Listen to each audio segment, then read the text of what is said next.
Well, good morning on this beautiful Monday morning here in Vail, Arizona. 70 degrees this morning out in the morning, and it was just absolutely beautiful.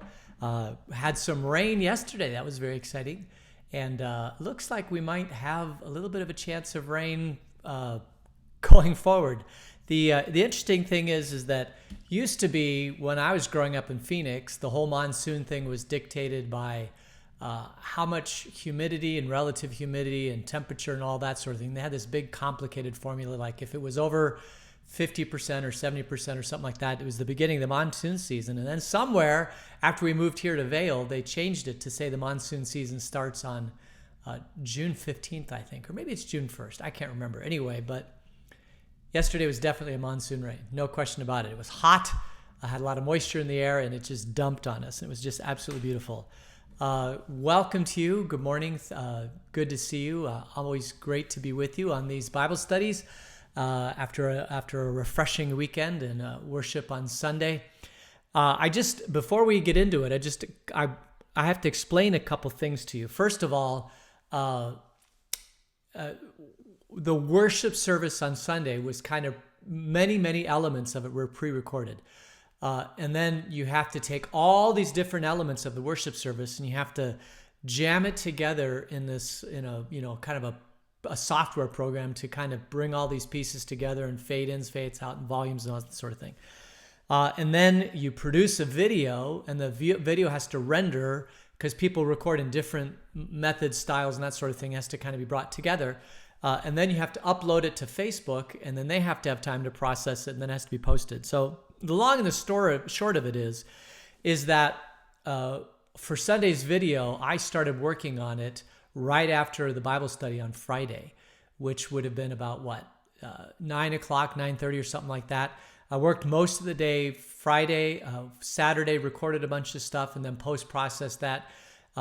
The long and the short of it is that by the time I uploaded it to Facebook and kind of washed my hands of it and started reading the news, I realized that this death of this man in Minneapolis was a big deal. And it was kind of too late at that point then to go back and talk about it either in the sermon or as a postscript or something like that, added onto the video. So my thought was I would probably just talk about it this morning at the Bible study so we could spend some time reflecting on it. But as I was reflecting on it, I realized that there's a couple eternal truths in this that are actually demonstrated back in Genesis 4. So I think I'm going to talk about the rioting and the deaths and all of this stuff, why it's happening, but I want to tie it back into Genesis 4 because it really is a good example of what happened to Cain in Genesis 4. So I'm not exactly sure how this is going to go forward. I have a bunch of thoughts in my head, but I haven't really in my heads. One head. I have a bunch of thoughts in my head, but I'm not sure if this is even going to be coherent. I will do my best to try to explain it to you as best as I can understand it. And again, I haven't really had a whole lot of time to kind of reflect on, write out what I'm going to talk about. So I'm just gonna kind of delve right into it. So if you're joining me this morning, good to see you, and I pray God's blessings on you today and this week. But before we move into Genesis 4, let me tell you what I know, because I don't know a whole lot. My understanding is that there was a guy who was being arrested. I don't even know why he was being arrested. So I don't know if he's guilty or innocent in this arrest. Police officers were arresting him. I don't know if he was resisting arrest or just being a docile person to arrest. I actually have not even seen the arrest video because I don't like watching videos where people die, and I understand that he died. Jennifer said he may have died after the recording of the video, but I haven't watched it, so I'm kind of really in the dark. I like to protect. I don't like to watch people dying. Okay, it's not something I enjoy. I'm not a voyeur when it comes to that sort of thing. So if I understand that there's a video out there where somebody died, I avoid it like the plague. which is hard because, it's ubiquitous. It's everywhere. And so I don't even like to, I want to wait until, a few days have passed before the facts come out, because I'm not one. My personality is one where I don't jump to conclusions.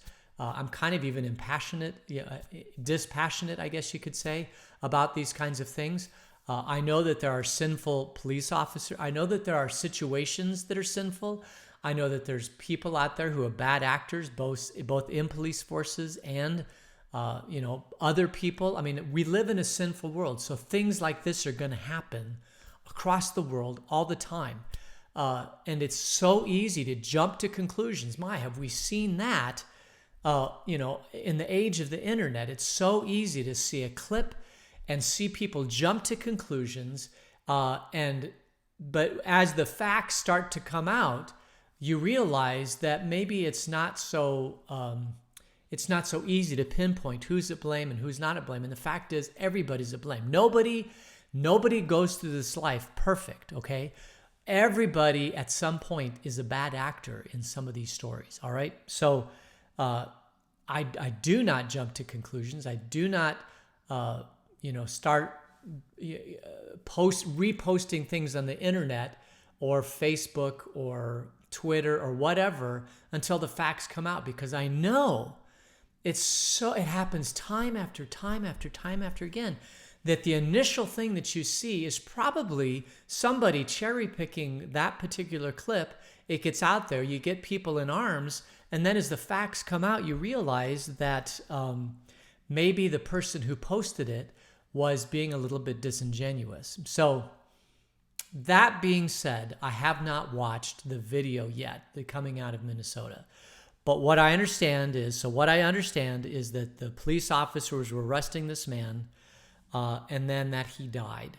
And now there are riots across the United States because there are certain people who believe that, I guess, and here's another thing, I guess, that's hard for me too. I've tried really, really hard in my life. This is so hard because I don't want to sound like I'm some sort of, special case or something like that. Am I a racist? Probably, okay? Because I'm a sinful human being. So at some level in my life, I probably am a racist. I probably judge people by their skin color, their background, their economic situation, their education level. I probably judge people by a whole lot of different things. But the fact is, I grew up in Phoenix. And when I was growing up in Phoenix, in my particular situation, I just didn't, I probably was, judging people, but this was not a part of my upbringing. Okay. I did not grow up in the deep South where there was a deep racial divide between different groups of people. In Phoenix, when I was growing up, most of the people that moved to Phoenix had only been there, 20, 30 years. And people were still moving to Phoenix because it was the land of opportunity. And if you moved to Phoenix, in the 50s or 60s, you were pretty much, a nomad, right? Nobody had developed strong cultures yet in Phoenix. So as people were coming, they were still trying to figure that out. And I grew up in that mix where I just never felt like the people of color in my community were anything other than just dark-skinned people, right? My piano teacher was this wonderful black lady. She was my piano teacher, right? So, and that's just the way I grew up. Now, that is a different experience of people who grow up elsewhere in the United States. I understand that. And they can understand me, and for a long time, I didn't understand them. So that's where my background is. So I have always, in our family, we have always had this rule, like raising our kids, like do not specify a person's skin color or accent or economic situation or whatever if it's not helpful to the story. And very rarely, as a matter of fact, I can't think any time where a person's skin color needs to come into the story, right? there is no reason to mention a person's skin color unless, it is absolutely necessary. And we've ingrained this into our children. So it's hard for me to even talk about this because I feel like I'm violating my own rules as we were, raising our children to bring color of skin into the conversation. And yet I feel like I have to because there's no other way to describe it. So, and this isn't, I'm not a special case of anything. I'm just a simple guy trying to explain this situation as best as I can, trying not to sound like, that's kind of where I am on this whole thing. And the other thing is that my personality is I've really, really tried to understand both sides of the story. The other thing is that because I'm of how God created me, this one I think is more of, I don't know if I've talked about this yet in the Genesis study, but there's a new personality profile that's out there that lists 9 personality profiles, right? And of those 9 personality profiles, I'm one called the investigator. That's how God created me. That's how my mind works. I'm always thinking, and so my brain works on overtime until I figure things out. That's just how God created me. There's 9 personality types. I'm 1 out of 9, right? Different personality types. My personality is I just like to think about things deeply. All right, that's just. I'm not strong. I'm not. I don't use my body a lot. I'm not. That's just how God created me. So I like to think about these things. And when it comes to things like this, I really try to put away, the political side, because when the politics gets involved, you almost can't even get to the truth anymore. And you have to be dispassionate at some level about the political side of it also. So I don't want to, as I preach, as I lead Bible studies, as I, live out my life, I really try to be dispassionate on the political side also, because both sides of politics,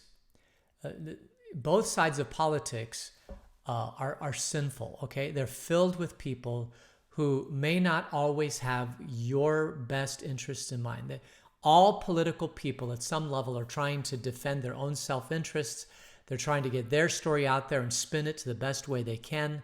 And so that is how politics works. Politics creates amazing bedfellows. And so I really am trying to be dispassionate politically. I'm just trying to look at the facts as I can. Okay. That is a long description, and I'm so sorry because I really want to get to the meat of this conversation. But I feel like I need to tell you kind of how I'm viewing this thing. I haven't looked at the videos. I don't have a lot of the details. I know that there was an injustice. Probably at some level, the cops are very much to blame. And at some level, perhaps this guy who was killed may be to blame. I don't know. I haven't seen all the facts. They haven't come out yet. Or at least they're out, but I haven't watched them yet. And I know that both political parties are using this as, probably every political party or every organization that's trying to promote their organization, right? They're using it as fuel to the fire, because the facts are that, I'm an investigator, but not a lot of people are investigators. They're going to see a clip, and it's immediately going to tug on their heartstrings, and they're going to go out and riot, or they're going to go out and post on Facebook or Twitter or Instagram, I don't know what they're going to do, but there are a lot of people, that's just how they're wired too, is that they see an injustice and they immediately run to the defense of the people where the injustice was occurred. Okay, so that's what I have. But I want to tie this back into Genesis 4, because this might be helpful. It may not be helpful, but perhaps it is. So I want to go back. We were looking at Genesis 4. I said we closed it out. I'm sorry. Cain. So God has banished Cain, right? He's saying you're going to be a restless wanderer throughout the earth. And then this is what Cain says to the Lord. He says, "My punishment is more than I can bear. Today you are driving me from the land, and I will be hidden from your presence. I will be a restless wanderer on this earth, and whoever finds me will kill me." Right? I will be a restless wanderer on this earth. I just want to spend some time this morning talking about this restless wanderer. It's a vagabond, It's a wanderer. It's a restless person. It's somebody who is nomadic, but has no ties and connections with the land. Okay, this is what the curse that God put upon Cain is that you're no longer going to be tied to your land, and you're going to be a wanderer, and you're going to be considered an outcast wherever you go in the world. Okay, now this, believe it or not, ties in a little bit to all the stuff that's going around the world, because if you grew up in a community like I did, so I grew up in Phoenix, in a very strong household, brothers and sisters. They all went to the school system before me. I was 6th out of 7th. By the time I got to school at Squaw Peak Elementary School in Phoenix, Arizona, it's no longer there. Actually, I think the school is there, but they changed the name. Squaw Peak is no longer politically correct. So when I went to this school in the Creighton School District in Phoenix, Arizona, by the time I got there, the principal knew my family, history, all my brothers and sisters, they'd all gone before me. They prejudged me based upon my brothers and sisters, right? And I had at least, some of them were very good sports people. Some were very thoughtful people. Some of them were kind of not so thoughtful people. I mean, any family, you have a range of people that have, different ways that they go through school. And so I was judged based upon that. But also, I had a connection with that community because I was a part of that community. I grew up in that little isolated community, and I knew, people knew who I was because I was part of that community. There was a tie to the community, and there was a tie to the land. Now, when I left Phoenix, I left all that behind, and I went to Denver.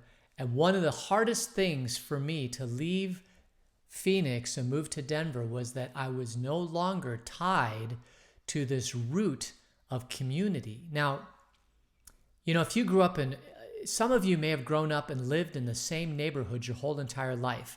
And if you did, you can kind of understand what I'm talking about. If you came here to Vail, chances are you did not grow up in Vail. Chances are you were transplanted into Vail. But maybe you grew up in a small little community in your hometown or a little suburb of a large town like Chicago or New York or something like that. And if you have, you kind of understand what it means or to live in a community. For me, it was 32 years. I lived in the same neighborhood in Phoenix for 32 years before I left.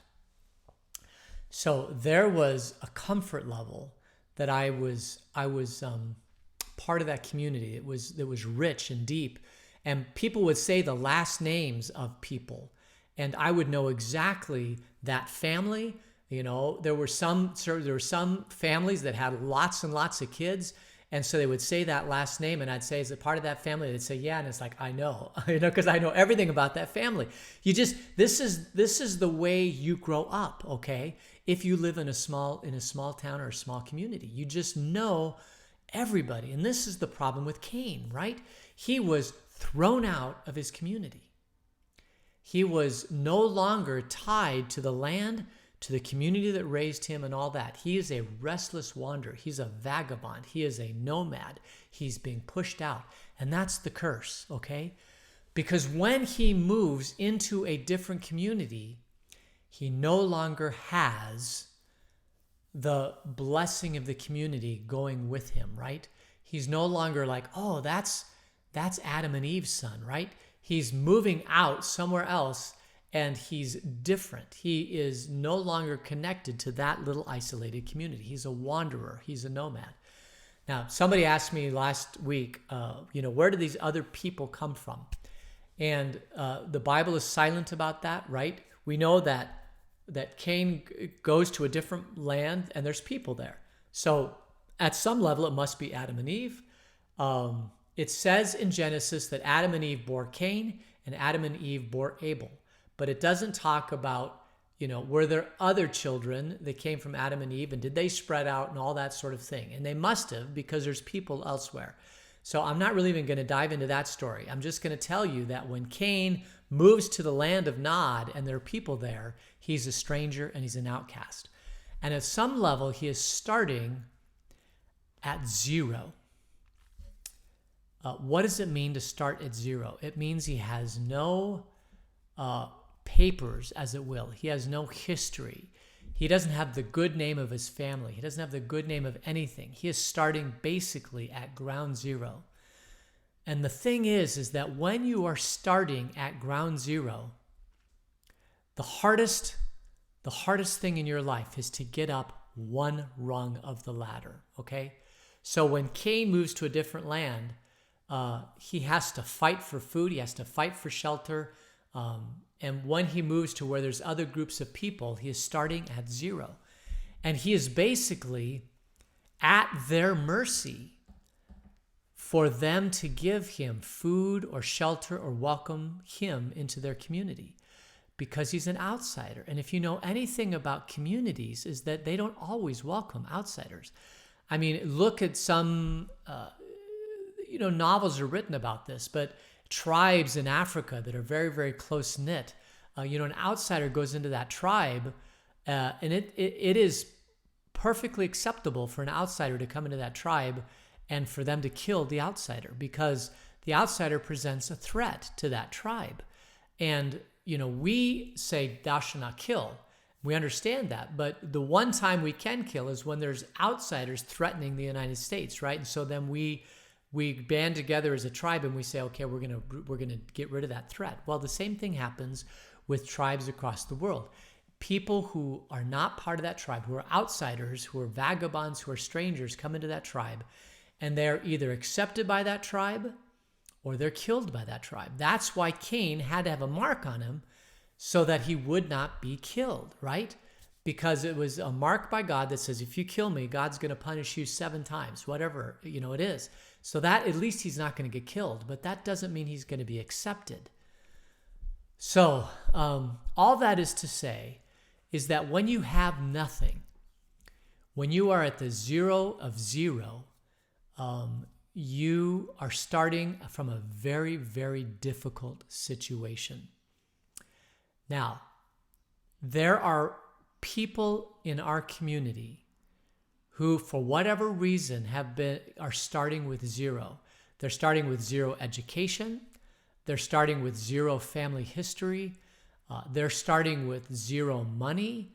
They're starting from a deficit or zero in their life. These could be people who may have been born and raised without a family. They've been born and raised in a community where they've had to be, have street credentials, to survive. And if your whole life is survival by living on the street and fighting in the street, but then you want to get into a position where you get a job and have a career or whatever, something like that, you may not have in your background anything that makes you acceptable to be able to do that. And I think that is at the root of some of the problems that we're seeing across the United States, because we have, what was the Emancipation Proclamation, 1865? I'm trying to think. Lincoln was elected in 1860 and 1864, and I think so. 1865 is maybe the Emancipation Proclamation. And black people were freed from slavery, at least in the North, maybe not for the South for some time. And so they were starting from basically zero. And even though they were freed, that didn't necessarily mean that they had all of the economic and political and sociological things that come along so that they were able to get to that first rung or the second rung or the third rung of the ladder. And fortunately, there were a lot of wonderful people who showed grace to that whole entire, slave people and started educating them and training them and getting them up the economic ladder. But it has taken a long time, and there are still a lot of people left behind in the economic, political, sociological system. And if you are at zero, it is a very, very scary place to be. Because if you are at zero, you have to rely on someone else to help you get to the next rung of the ladder. And that may be very, very difficult. And for some people, it may look almost impossible. And I know that we have program after program, we have education, we have training, there's all sorts of things, but there are still people who are left behind. And so we as Christians should be concerned at every level with every person in this world. If there's somebody that we see that for whatever reason cannot get to the next level of, whatever, we should try to help them to get to the next level. On the flip side, there will also be people who take advantage of that kindness, generosity, and they will try to milk it for all it's worth, especially if you come up through the street system, right? If you come up through the streets, anything that you get, you're going to hold on to and you're going to try to use it because you don't know when your next thing is going to happen. So all of this is to say is that the rioting that's happening across the United States is very similar. It's happening because at some level, there are people who feel that they've been disenfranchised, lost in the shuffle, lost in the race, in this race to have things in this life, and they feel like they've been left out. And it may be because there's a systemic cultural problem, but it could be that, whatever it is, that's at its root why people are rioting, because they feel like they've been left behind. That for some reason the world has moved on and they've been left behind and they can't get a handle on the next rung of the ladder to move forward. So on the flip side of that, there are bad actors who are using the emotions of people who are left behind, using the emotions of people who only think with their heart, using the emotions of this situation so that they can get their agenda moved forward. And this happens on all sides of the political spectrum. And I guess I also want to say that throughout history, we've seen this time after time after time after again. All right?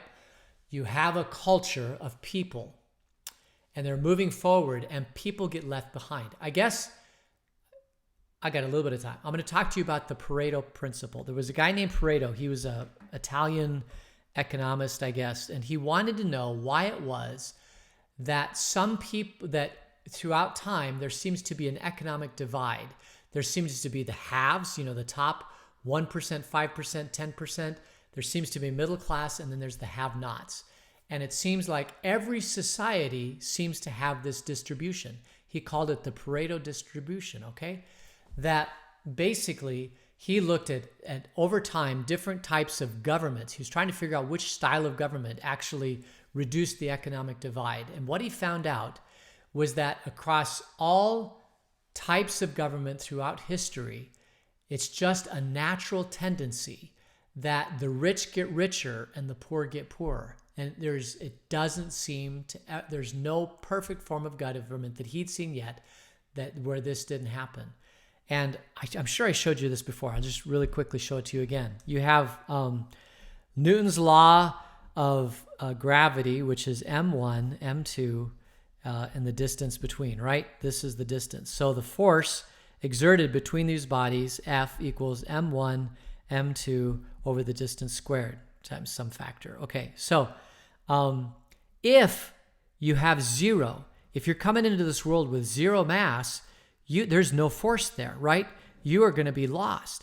And the other thing is that no matter how much money you have, the people at the top will always get richer and more powerful and more influence. That's just the way life happens. So right now, the wealthiest of our society are all the tech companies, right? Amazon and Google and Facebook and all these things. They have a lot of wealth, and there's a lot of economic disparity here in the United States. Which is interesting is because the founding fathers, if there was anything that they wanted to do, was to not have economic disparity. And Thomas Jefferson actually spoke about this. He wanted us, the United States, to remain an agrarian society. He thought that would be the best way for us to not end up with economic disparity. But then you have Alexander Hamilton, who wanted us to become a political power, and he started creating, all these different systems so that the United States could move from agrarian society into the complex society that we see in the United States today. And it turns out that maybe Thomas Jefferson was right, but we're also competing against other societies across the world. Thomas Jefferson, for whatever reason, didn't want to have this complex society. He wanted to remain agrarian so that there was kind of a level playing field. The thing is that other societies around the world were not going to just stay agrarian societies. So even the United States had to become a complex society to be able to compete in the world around us. And that was Alexander Hamilton's great thing, is that he helped set up our United States so that we could compete on a global level. And we did. And now, we've conquered, we are probably the superpower of the world. And we can go back to Alexander Hamilton. It's him. But we are still, even in the United States today, we are seeing that the wealth, and it always happens in every society across the world, across time, is the wealth seems to just get attracted to the top, and the wealthier get wealthier, the middle class gets shrunk, and the poor get poorer. And in every society where this happens across the world, you end up with revolution, right? You end up with people who are at the very, very low end who say, you know what? I don't care anymore. I'm never going to make it in this world, so I might as well create anarchy. And I'm going to tear and burn everything to the ground. And maybe out of the rubble of that, I'll get to the first rung of the ladder. And so you always have this cycle where you start a society, it's more equal, and then over time, it gets very diverse where you have wealth concentrated at the top and not at the bottom, and then the people at the bottom create a revolution. I mean, this has happened throughout history, throughout time. And we'll probably talk about this in Genesis, but in the book of Genesis, every 7 years of seven, every 50th year was called the Jubilee year, which was kind of like a revolution, where if you owed property and debt, it was wiped out. And everybody kind of started over again. It was a great system. I've often thought maybe we should do that. Because in short of, how do you give people economic freedom and allow them to get as much wealth as, Jeff Bezos gets without, putting a whole lot of laws and restrictions on him, because he has freedoms too.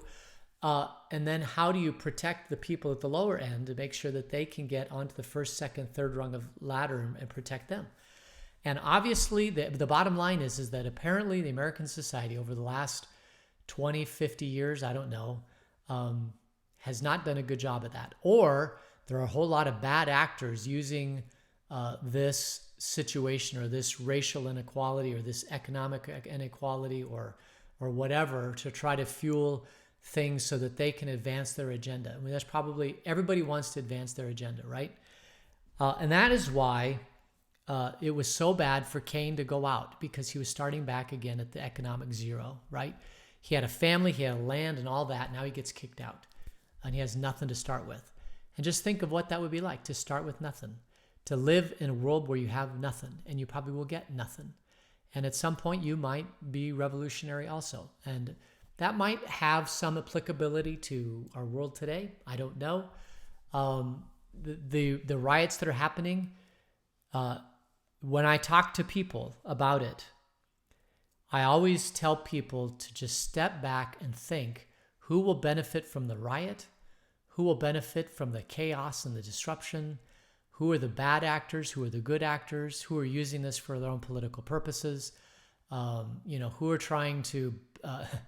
and those questions are really, really hard to answer. And so it's so easy to jump in and take one side or the other and say, this is the truth. And the fact is, nobody has a handle on the truth. The only person who has a handle on the truth is Jesus. He said, I am the way and the truth and the life. And so that's kind of the backstory, I guess, to we should pray for our nation. We should pray for good leadership. We should pray for bad actors to be wiped out. We should pray for people who are really, truly hopeless and in despair, and they feel like their lives are being disrupted or that nobody's cared about them, that somehow the church of Jesus Christ, it's not going to be politics, my friends. It's never politics. The only hope for the world around us is the church of Jesus Christ, because Jesus at its root is the kingdom of God, which says that all people matter, that we should look out for all people, regardless of where they come from or who they are. We should show grace and mercy. We should help everybody that we can, that we see lying on the side of the road that's been beat up. We should pick them up and put them on our horse and take them to the nearest inn. That's what we've been called to do. And it's the only organization ever in history that has really truly made a difference in the world, because the vast majority of other people have political agendas. And people with political agendas are very, very dangerous on both sides. So my prayer for our world is that we figure out as a church how to mend, how to heal, how to be good actors, how to bring God's grace into a situation that's terrible, how to find the wandering Cains in this world and, accept them and help them to live the life that God has for them. Bring them into the kingdom, show them that their life is wonderful. This is the joy that Jesus has for them too. And pray for our nation and our healing, because this is a terrible time. Back-to-back coronavirus into this riot is something I just wonder if our nation can hold together. And so I guess this is wandering thoughts, and I apologize for that, but I couldn't let this go without helping add some perspective onto this situation, because some perspective is needed. And the truth may never be known, but we only get partial truth now until more facts come out. And I pray that we can get facts out, before the whole system gets burned down. So that's going to end it today for Genesis 4. I know we said we ended last week, but I just felt like we needed to spend some time about Cain and the restless wanderer. And I really feel like we should spend some time praying for our nation. So if you join me in prayer. Dear God, we lift up to you all those people affected through this horrible thing that's going around our world. And I pray, Lord, that your presence would be known, that your grace would be known, that your church would be powerful in the midst of injustices and violence and sin in this world. Lord, you've called us to be the one thing, your hands and feet, that can truly bring healing and hope to a world that desperately needs it. And so we call upon you now in your presence. Continue to give us your wisdom and your love. In Jesus' name, amen. All right, so that's kind of my thoughts about today, and I apologize for not praying about this on Sunday, but by the time the video was uploaded and I started realizing that I should have done that, it was kind of too late. So this is my mea culpa, because I'm also a sinful human being. And I pray that you stay safe. Amtrak going by. Woo! I love Amtrak. That means I'm going late. So stay safe, and God's richest blessings, and we will see you tomorrow. Take care. Blessings.